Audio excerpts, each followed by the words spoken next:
So I think it was yesterday or last night someone brought up a topic. And they brought it up not by a specific request of a title, but they brought it up sort of saying, you know, what's going on in the world, and look at the drama and the trauma and the craziness, and it would be hard to avoid it. I mean, it's everywhere, you know. People are talking about it. It's in the aisles of the supermarkets and so on. So the topic that comes to mind is seemingly unrelated to all the drama. It seems the opposite, but it isn't. It's simply ascension. Are you ready? Are we ready? Ascension. Look at the world and you'll go, no. It's pretty evident. It's pretty evident. I think we're going to ascend soon. Really? Really? Turn on the news. You know, and you'll get quickly deflated. So, by the human standards, which all the masters, mystics, gurus, yogis have told you, don't pay attention to your senses. That is to say, don't let them dictate your life. You can use them just as you would see them as a sort of a tool. I need to hammer a nail, you get a hammer, you know, it's fine. And use these senses to sort of navigate a little bit in the world. But not let these senses dictate the most important thing, who you are. Don't let these senses determine who you are. Now, you might think, well, I don't, but we do. Every time these eyes see something or hear something that disturbs me, that means I have allowed my senses to determine that I'm weak enough, vulnerable enough for that thing that I'm hearing, seeing, to disturb me.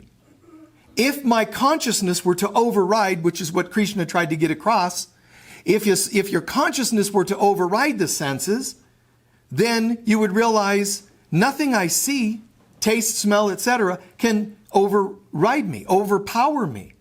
In other words, if I'm a divine being, if God is with me, what could be against me? And that saying isn't just about if God up there in the sky is with me, little human me, what could be against me in a battle of life? It means if I'm in the consciousness of God, what non-consciousness of God, which wouldn't exist, could overpower me? So it seems like a paradox, because are we ready to ascend? The answer is yes and no.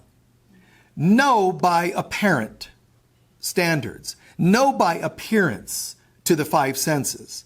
And it should be just so obvious. But one of the important things is, are we ready to ascend? Can we ascend? Well, how can you ascend to a consciousness that you are not? That doesn't make any sense, rationally, logically speaking. We're going to ascend soon. Really? To where? Oh, the fifth dimension. You're 3.1. You haven't even made it to 3.2 yet. Some humans, you know?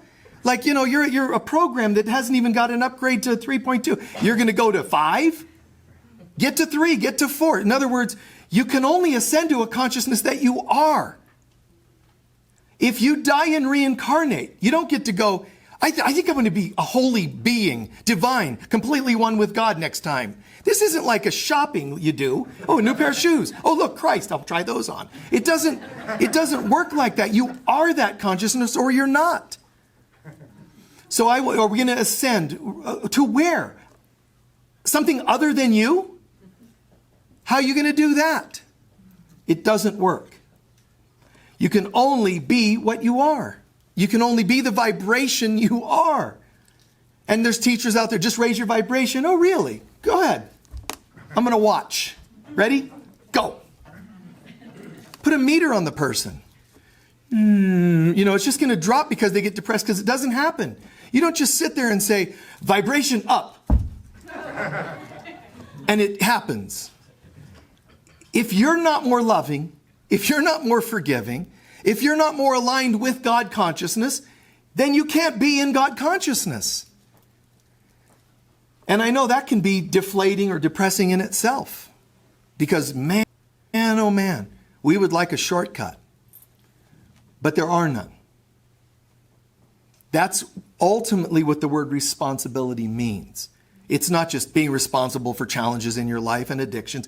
Being responsible also for the positive of, you can only gain a consciousness that you'll take responsibility to attain.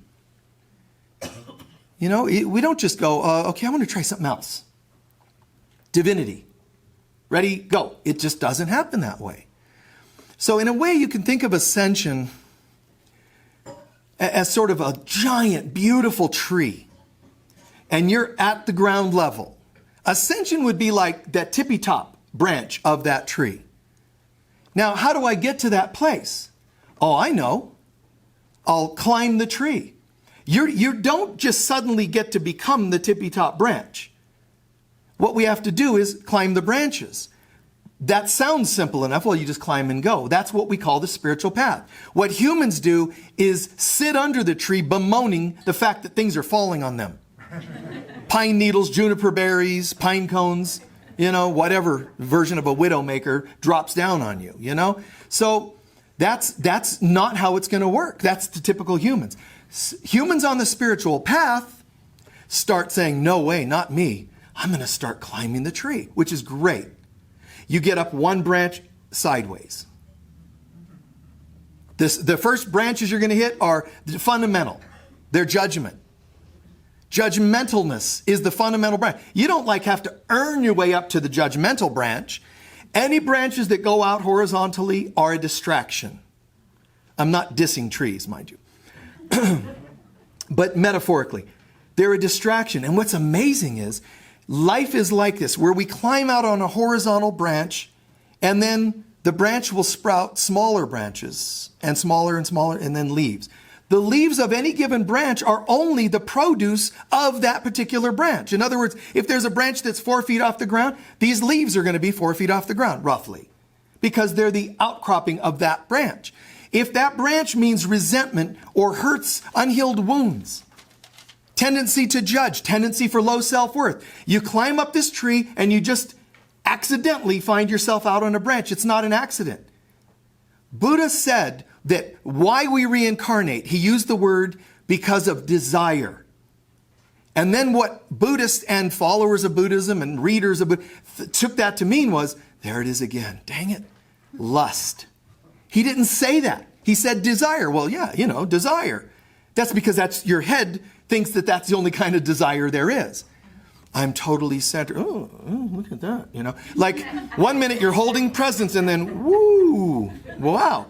I remember I was sidetracked for a quick second. I remember I was touring, churches for 40 years, spiritual centers and whatever. Usually it was very simple, but occasionally, on very rare occasion, like once every 5 or so years, there would be a contract that guest speakers had to sign. And one of them, kind of a traditional unity, one of the contracts that they had for guest speakers like myself was, you have to promise no vulgarity and, which fortunately I've not done on a Sunday before, but there's still time. But I never did that, but no vulgarity and so on. But one of them was no suggestive whistling. I'm thinking, how old are you to have to even know that terminology? Like, what generation would go, really? Really? You had to put that in a contract? Hubba hubba? I mean, what else did you need to put in there that was like, what? Okay, no suggestive whistling. And I was just about to do that too. Anyway, here we are committed to reaching the top, and no sooner do we try, and then sideways. Sideways isn't just judgment branch. It's addiction, character flaws, low self-worth, all these branches. You're going to go to yours, I'm going to go to mine. And Buddha was saying the reason people reincarnate is because of desire. What he was saying was the desire, the irresistible desire to deal with your stuff. That's what brings you back, which makes total sense. You could be on the other side. You could be trying the Om Mani Padme Hum. You can do all kinds of nice things. On the other side, you could be blissing out. But there's something inside that says, but dang it, that low self-worth. And it becomes a magnetic attraction to come back and work on it. It is irresistible. It's this beautiful, yet not lovely, attraction to working on our stuff, which is a good thing. But it's a good thing partly because it means you can't escape yourself. Wherever you go, there you are. So you're still you. You still have your stuff. So that's what Buddha was saying. And that's a lot of what this tree analogy would be that I'm just making up. You're moving up the tree and outside, but there's also smaller and smaller branches. Think of this metaphor, though. What if the bigger branch is a distraction? What if the smaller branches are compensatory? The smaller branches are you're trying to cope with the fact that you don't want to admit that you pulled out onto a branch that you shouldn't have pulled out onto. Low self-worth got me again. So smaller branches. And no matter what you do, the leaves on the end of that branch of low self-worth or whatever the branch is will not be the leaves that are the ones at the top of the tree. They will never, they cannot be, because they're not there. So you can go out and say, well, okay, climbing onto the branch of relationship. Oh, this isn't going real well.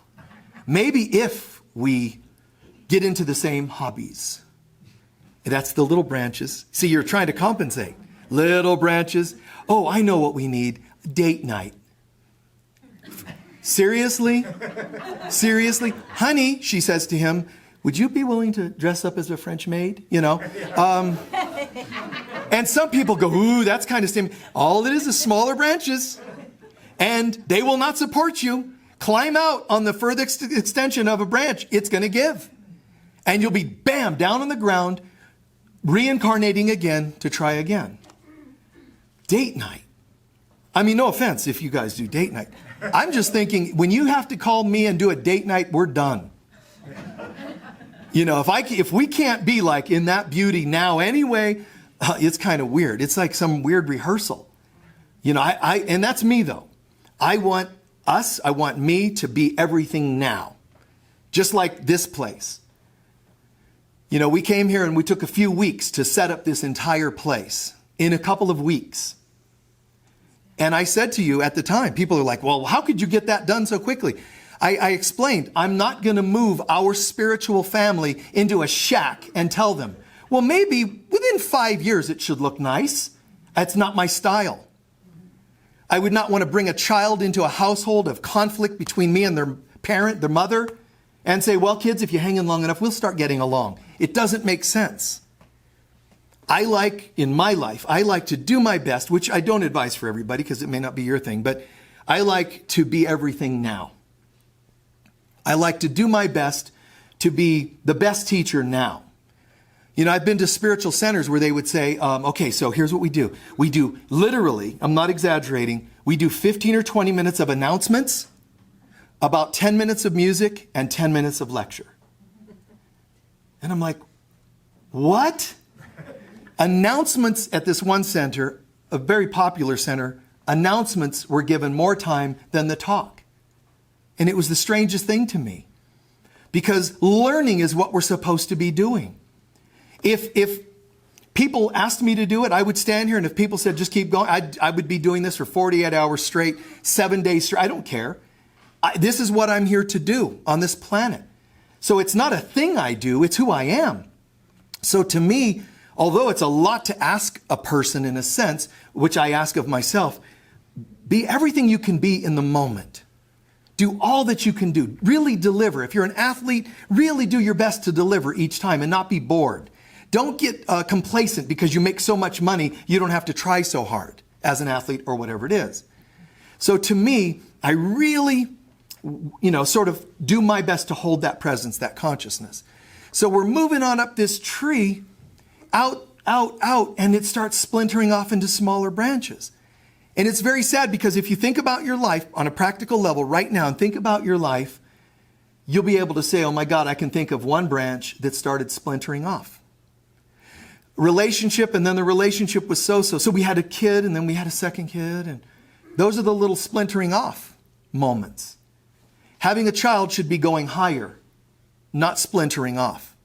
And people should learn to know the difference. Having a job that, well, maybe if I just try a variation of the same job that I don't like. Mind you, I understand that you're doing it, why you're doing it. I understand that there's value in doing that. But I would say think about that. If you use the analogy, it's harder to avoid, Houston, we have a problem. You're out there and you realize, oh my God, we keep doing. And all we're going to end up with leaves, nice leaves, but they're leaves of that branch. So, how do I get back to my center? These branches don't loop me back to the trunk, the center. So, this is what Ascension is about to me. Focus on that tip-top branch. Do the branches, am I shaming the branches? I never said that at all. I actually said it's just more of a distraction the further out you go. Our job is to get back to center. Now, here's what we would really do if we're committed to ascension. Recognize that each branch can be used as like the rung of a ladder. Each branch is a step that I use to pull myself up, but I'm still going up. I can't go anywhere else but up. That's all I focus on. But it does take focus. First, you have to make, if you want to ascend, you have to make the choice to ascend in consciousness. Then you have to focus on getting to that place. And then it will be achieved. Of those 3 steps, to just about anything, but in ascension as well, the middle one's the challenging one. Making a decision to say, you know what, I want higher consciousness. That's easy to say. The third is actually not that complicated, because when you set your consciousness to ascend, believe it or not, you're going to get there. The third one will produce itself. It's the middle one, tenaciousness, focus, willpower. You have to focus on that choice. I'm going there. That's the one that steers us off. We start to make a choice and then, oops, and we get distracted on those branches. If you want ascension, you have to choose it. Today's workbook lesson for people that are in the Course in Miracles is related to that. It says, you're gonna need to say things that empower you. Got that? And he says, first you're going to say them, and they're only words, but you're going to start eventually to believe them. And then you'll see the fruits of those decisions. But the middle one is where the work is, because he says, say them, and then you'll kind of say them with doubt. So doubt starts to creep in, but keep saying them anyway. Then you'll gradually start convincing yourself that what you're saying is true. Truth is dead until you choose it, live by it, and live by it, and live by it, and live by it. And then it'll produce the leaves of itself. But that middle one is challenging. And when I say, hang in there, you might be sitting in a chair somewhere in this world right now going, yeah, he makes it sound simple. Yeah, I can do that. I'm with you. I'm telling you, it's easy to say. But then, relationship betrayals, people take you to court for corny things, you go and you pay money to get a new tire on your car, and the thing blows out a day later. And they say, well, you forgot to buy the extended warranty. What do you mean extended? It's been 24 hours. Yeah, look at the clause right there. And you signed it. It's like weird that people would do these kinds of things. And then what you're really saying when you get mad is, I would be ascending if it weren't for you and my tire. I'm tired of you. No. So what we're really saying is day-to-day lessons are those branches. Just stop and catch yourself and go, oh my God, I started deviating, didn't I? Some irritating behavior, some annoying person, it's what it does. In this world, that's what's going to happen. I would love to say to you, hey, listen, as a counselor, as a friend, I wish this weren't happening. I would love to do that, be able to say that, and deliver you from all evils. But nobody can, not even God itself. Because the evils we see are our branches, our lessons. How come I climbed up 5 branches before I went off to the side? You only made it up 1 and went off. Somebody else went 15. Somebody else made it to the branch just shy of the Ascension branch. Which person is more evolved? Doesn't really matter. You're still distracted. If you allow the second branch to be, well, look at me, man, I made it this high, and you still fall, what's the difference of the person who fell from the first one? Because you both end up on the ground. And you know what? The higher you went, the harder you fall. So now you're like, oh, now I have all kinds of broken bones and I'm going to try my ascension process again. The person who only went 1 rung, they're like, that was nothing. I didn't even get the wind knocked out of me. I guess not being evolved was technically less painful. And then the person that was more evolved is now even angry. Oh, you get to go to the angry branch. That's only 2 rungs up. You know what I mean? I mean, silly analogies, and yet they feel profound. Because they really call us out for what we really are, what we really do. The bottom line is, when you get to the Ascension branch, you're not going to care what branches you once deviated on. You really won't. You won't say, oh, remember that time? It's not going to matter. You'll just be so blissed out. Using a general analogy, usually the birth of a child, you're focusing on now that child, not the birth pains. Generally speaking, that's the truth.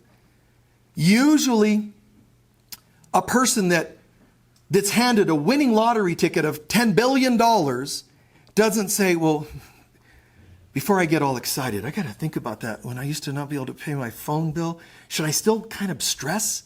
Let me go back to that. Oh, dang it. I don't have enough to pay my phone bill. Really? That's called mental illness. You know, I mean, you won the lottery, I know, but I'm just not going to let this phone bill from 20 years ago, just let it go. It wouldn't make sense. So the time will come. One of the keys, the secrets, if there were a shortcut, but there isn't, to getting to that place of ascension is to live as though you're there. Oh, I took this $500 ascension workshop and we left and it was amazing. And the guy was saying, live as though you're there.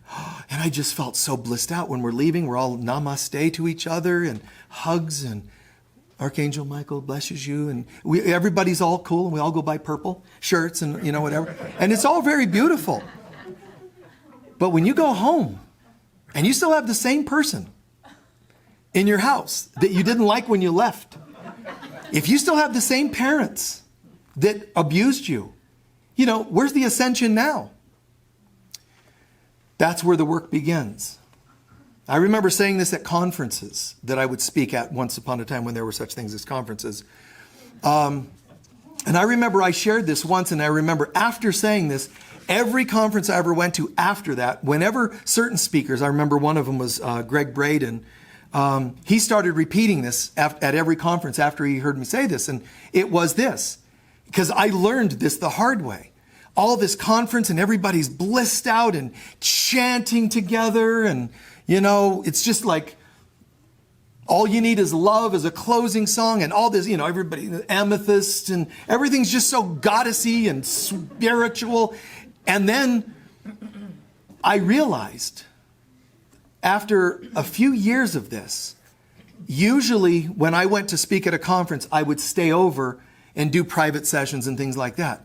And I noticed after a couple conferences at the end, the big rush of people arriving and excitement, and vendors are selling t-shirts they made that had goddess, things on them. All this, it's such a beautiful energy. One of my favorite memories in this lifetime. Very Renaissance-y, man. And then the conference ends and I would be sitting. Usually I would go and sit in a hot tub at the evening. That night, Sunday night, when the conference ends at 5, they all go home. Sunday, Monday, I'm sitting there going, I'm alone. There was all this high and then a crash. And I'm like, isn't this amazing? Even the illusion of wonderment in this world, I still end up alone.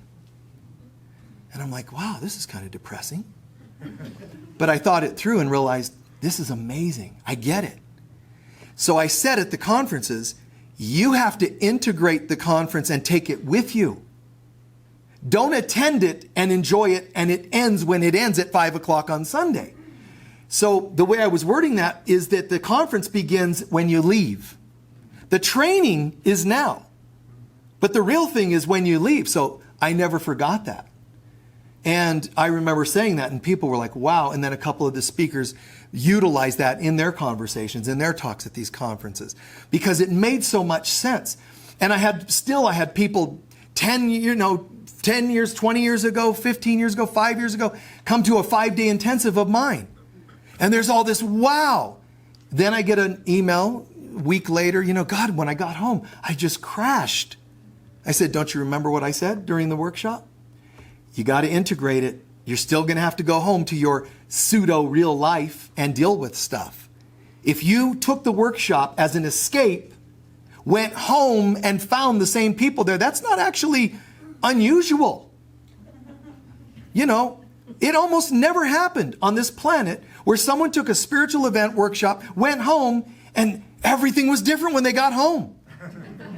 The children ran out to the driveway and had flowers and sang Hosanna to the highest as you walked up to the door where your husband had a beloved sign over their head.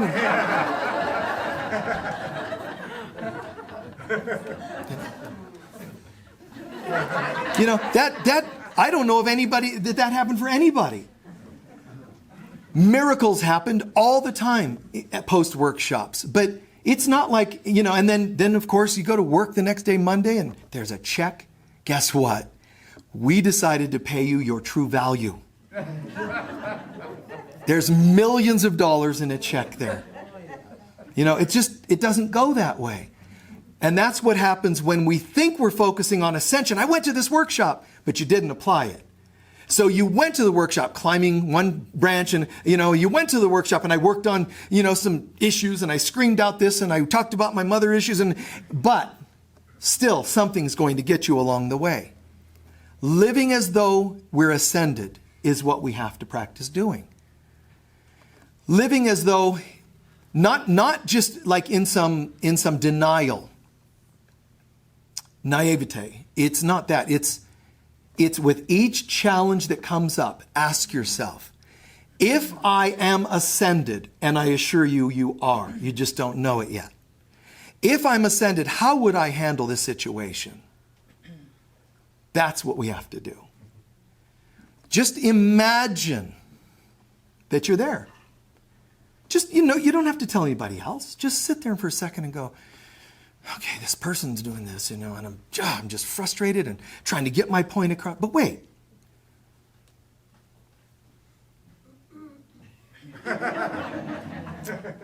God, if I was ascended, I wouldn't be defending anything. If I'm ascended, I might say, oh, I'm sorry you feel that way. If I'm ascended, I don't need anything from you, least of all your approval. I don't need to get your value for me. It's like, I actually just feel pretty good.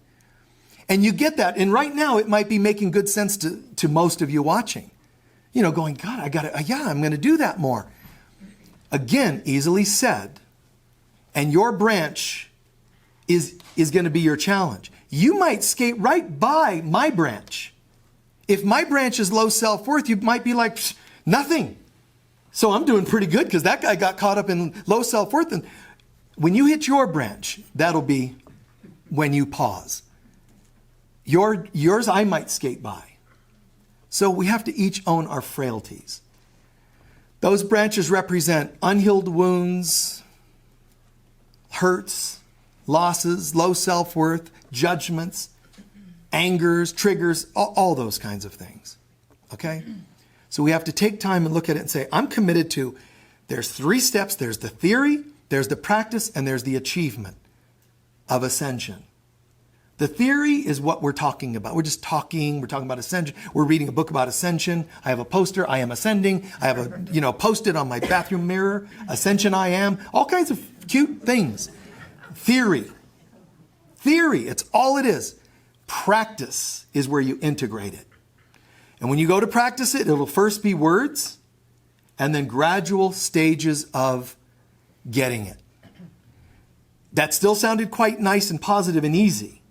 And then comes the achievement. But the middle, practicing. If you were talking sports or acting or music, they call it muscle memory. God, how does that guy play these complicated notes and he's singing at the same, it's like weird. How does he? It's called muscle memory. Great bass player I can think of, he says, I can't do it at first. I have to play the song over and over and over and over and over and over until I could be having a conversation and the body's doing this without me thinking about it. That's how it has to become. Natural. At first, it's theory. At first, you're going to hear, Michael said this, and you try it out. At first, you're going to read a book and it's something, and you try it out. At first, they're very cool ideas. But do something. Whatever's going to help you work through addictions, whatever's going to help you work through the low self-worth, the wounds, whatever's going to get you to the light is all right, as the song says. So, this concept to me is just one of the major ones for shifting the whole planet. Because you might say, how do we get the planet to ascend? You don't. You ascend yourself. And it sounds like I'm giving you the lecture about just work on yourself and be responsible for yourself. And I am to a degree. But listen, we're all one. When you work on you, you are working on us. What you were trying to get away with is, when can I get everybody else to ascend so that I can ascend vicariously through them? We have to do our work. It's taking so long. Oh, then you better get to work sooner. I can't tell you that someone else is going to do our work for us. It's not possible because there is no one else. I am that I am. In my own little expression of that, I am that I am. So I'm a reflection. I'm one aspect of the one that we are. And if I wish you people would get it together. You Republicans, you Democrats, you males, you females. I just have to keep working on all the parts that don't feel peaceful inside of myself, and we're ascending. Once upon a time, say in Buddhism, and I'm going to start coming to a close now, but in Buddhism, the idea was, instead of the incarnating for thousands of lifetimes as found in Hinduism, Buddha said, no, you know what? I think a person can do it in a single lifetime. It doesn't mean it's easy, but if that's all you want is that tippy top branch, go. Focus on it. Be aware of your surroundings so you don't slip and fall. Be aware of where you are in the now, and let that point also be the now. That's called Zen in the art of archery. When you practice Zen in the art of archery, there's no archer who's trying to hit a target with a seeming arrow. That's why the archers can walk up, be blindfolded. They can string the bow, pull the arrow, and hit the target center every time. How? It must be a trick. That's trickery that people can pull off in this world. That's not Zen. Real thing, the real magic is that the archer knows, not hopes, not theorizes. He did the theory, he did the practice, and now he's in the achievement, which is the bow, the archer, the arrow, every bit of it is the same. Think about this, how could the arrow not go to the center if that's where I'm going? It doesn't have any other options. How could I not reach that upper branch? You have to really want that branch only. You have to really, really practice that there is only that branch, no other deviations. I personally don't think it's that easy. I think it's, in a way, it's crazy making sometimes. I try to live that myself all the time. And I shared that just for a moment last week too, something along those lines. I try to live that 24/7. And I think that it pushes us near psychosis. Because you're trying to get yourself to believe things that nobody else believes. You believe in hope when everybody else says everything's hopeless. You believe you can bounce back from a divorce or the death of a loved one and people think you're in denial. It's you against the entire world. And by the world, I don't mean good, well-meaning people. I mean the world that was made to teach us that we're limited beings. And you're saying, but there is no limit. People are telling you you'll always get sick from something. Oh, yeah, I notice you have brown hair. People with brown hair have this and this illness. It's like, why are you talking to me? Oh, you have lips. You know what that means. It's like they just make up something. Oh, all people with noses. It's like, you've got to be kidding me. This world, they're going to keep making up things that are going to result as a problem for you. Oh, you've divorced twice. Oh, that's it. Who's going to want to marry you now? Who makes this stuff up? People have been married 5 times and then found a life mate for real that 5th time. There's people that got married just once and they're miserable the whole time. So this world, don't trust this world to determine who you are. Focus on that branch. There is but God and I am part of God. There is but love and I'm part of love. In reality, there is only God. Love, peace, joy. That branch. And you're going to be climbing And then the winds will blow through the branches on the side going, what's that? You're whistling. You know? Yeah. And well, let me go see. Sounded like my mother's voice. Michael, I still don't like you. Well, Mom, you know, how could I go get that better job that I wanted if you don't love me? This is this world. And it came through the voice of another partner you tried or a job that betrays you in some way. Stop. God and only God. And this world will not support that very easily. So I beg you to support each other as best you can. This world isn't going to do it. So who will? If not me, then who? If not now, then when? Stop waiting. When you see people doing their best to live the life, to raise consciousness, to become a better parent or partner, whatever, do whatever you can to put in a kind word and say something, supportive to them. Anything you can do. And sometimes they're not going to hear it, so you just be as stealthy as possible. You do. You just be stealthy as possible. You could be climbing your tree and you notice someone over there crying in their tree. You can pause. Don't go out on the end of the branch to find them. Pause where you are. Look to the side. Brother, sister, what's going on? Well, I'm distracted because I was climbing. I was doing great, but this one branch, it's calling to me. What is it? Whatever it is, well, would you like some feedback? And you do what you can to help them. And it's interesting to me because when you do that, it's called good karma. But it also is changing your own belief systems when you help others. So when I'm climbing my next couple rungs where my branch came along, where my issues were, my work with them already makes it less loud, that voice that would call me off to the side. The volume's down on it. And I just go more easily through. So it's okay to pause and call out to others and say, how can I help you? We're in this together. It's not a race to ascension. We're in this together. But what if that person insists that you meet them out on the end of the branch? That's called rescuing. That's called enabling. That's called codependence. No, I'm gonna just hang right here. Can I help you while you're over there? Well, yeah, but I'm scared. I'm paralyzed. Well, I would be too if I were in your seat. I'm sorry that's happening, but you can get through it. No, I can't unless you come over here and marry me or whatever. Oh, okay. Snap, boom, ground, and they're still up there looking down at you on the ground going, sucks to be you. That's not very helpful. And then you're going to hate him and now you have another branch sprouting. I don't know where these things come from, I swear. But at the end of the day, go. Focus. Get inspiration, focus, and go. Do your best not to let anything else distract. And it is challenging in this world. You'll feel like you're going crazy because the world won't support it. It's like psychosis sometimes. You're not going crazy, you're waking up. Remember, and you were already crazy. You were already crazy to think you're a limited being. You were already crazy to think you're separate from God. You were already crazy to think that other people, things could control you or had power over you. There is no them. What are you? That voice through the leaves and through the branches. I hear you.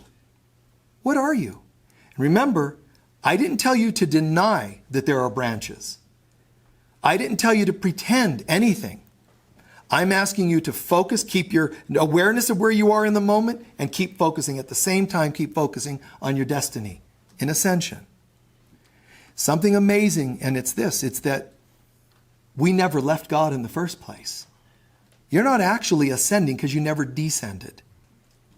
But for now, while we think we fell from heaven, while we think we descended, we have to ascend. But do not deny that you hit the branch that's your rawness, low self-worth, betrayal. Work it. Work your stuff at each branch. Don't follow it out to the tips. Stay in your center and do your work. Make the issues that are out there come to you. Don't go to them. Make them come to you. They don't, keep climbing then. Bring them to you and you do your work. Meaning center in God and do your healing work. And to me, it's it's quite beautiful because we realize, my God, I've had it all along. And Jesus said, you can only rise as far as you fall. Meaning you'll only be able to use those branches if you're willing to own what they are. Go out to the ends, you're going to get hurt.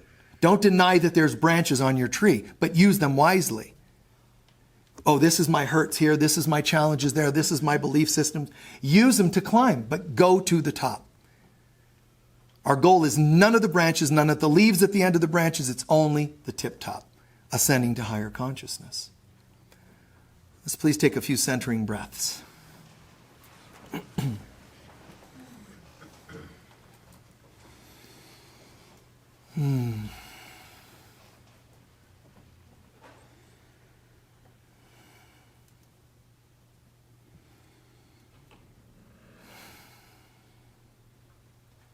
Setting aside all stuff of the world,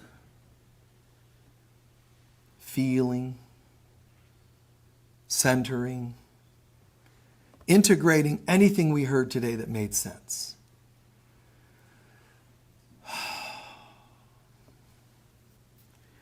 You might even not know. Some people won't. What is ascension? Never heard of the term. It doesn't matter. It just means rising to higher consciousness. Everybody on the spiritual path knows, believes that there's something about rising to higher consciousness. So, in rising to higher consciousness, what did I hear today that speaks to me? Is it not to pursue the leaves on the outside of the horizontal branches? Is it that I have to deal with my stuff? Is it being responsible? Is that you never descended in the first place? So all ascension is it's not just remembering, like we often say. It's allowing. So spend the next minute or two meditating on the word, feeling of allowing. Not remembering your divinity. What if the key is not just remembering, it's allowing? That means all resistance dropping. If something gets in the way, like low self-worth or self-doubt, it's because I let it. I didn't allow the truth of my true nature to come through. I allowed something else to get in the way. So spend a minute or two right now. Just, I am as God created me, and then open your mind to see what else might come through. Can you really only feel peaceful, or are there any thoughts that deviate at all? Doubts, limitations, shames, concern, day-to-day concerns it could be. Whatever symbolizes my not allowing my divinity. Take a moment to courageously look at that.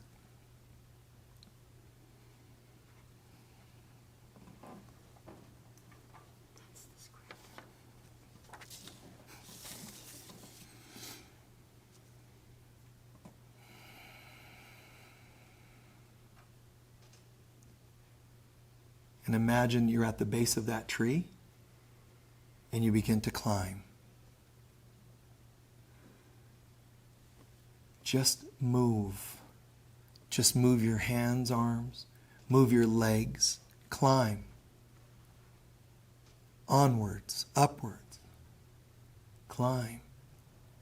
I'm aware of my hands and feet. I'm in my body, but my focus is the tip-top branch. Higher and higher I go. To the presence of God. And I am already there, never left. But I dreamt that I fell to the bottom of the tree and have been trying to climb it back ever since. Back up ever since. And I never needed to. I need to allow my divinity. And as I allow my divinity, I'm noticing that I'm rising more effortlessly and not even exerting as much leg and arm strength. I'm just moving. That's what allowing does instead of working in my spiritual growth.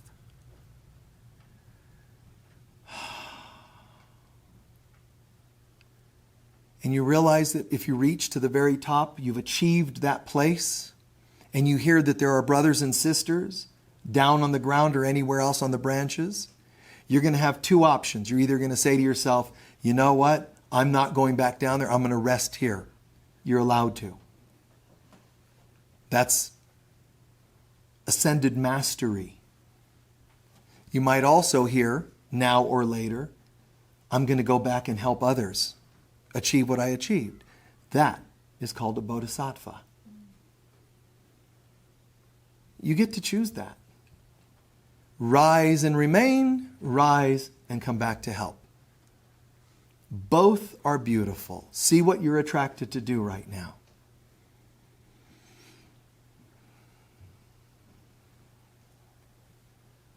Make your decision.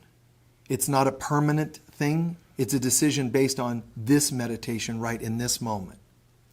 It'll affect current time in your life. See it, feel it, achieve it. Breathe it in and give thanks that it is so. And then relax and stretch out.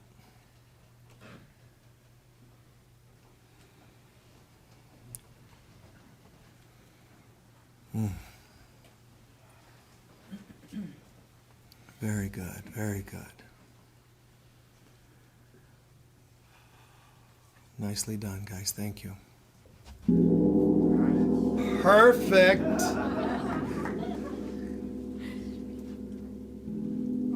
Go ahead, do it again, harder. Yes. Thank you. Right on. We let that sound unite us.